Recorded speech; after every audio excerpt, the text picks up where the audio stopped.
Por enquanto, só foi fogueira de vaidades, discutindo as preliminares e um bate-boca, um querendo aparecer mais que o outro, entre o relator Herman Benjamin e o presidente do tribunal, ministro Gilmar Mendes. Enfim, a vaidade é o pecado preferido do diabo. E o bate-boca e as respostas só aguçaram a curiosidade para fazer com que aumente a audiência que está acompanhando esse julgamento. Agora, pensando bem, né?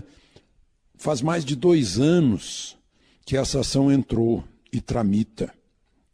Se refere à eleição presidencial de 2014. E nós já vamos ter uma eleição presidencial no ano que vem, já estamos no ano de véspera de outra eleição. Um mandato quase terminou. A presidente já foi até impedida de continuar governando. Por que essa lentidão? Não dá um tipo de ação assim para contestar uma eleição. Tem que ser muito rápida. Tem que ser, no máximo, 3 meses depois da posse. Eu fico me perguntando, se for declarado que a eleição foi ilegal, e aí? Seriam ilegais todos os atos praticados por Dilma e Temer? A gente tem que pensar nisso. Se eles não deveriam ter sido eleitos, se a eleição foi tornada ilegal por vícios de abuso de poder econômico e de poder político. Bom, enfim, a gente tem aí essa discussão, foram rejeitados já todos os pedidos preliminares, inclusive pedido de arquivamento do processo.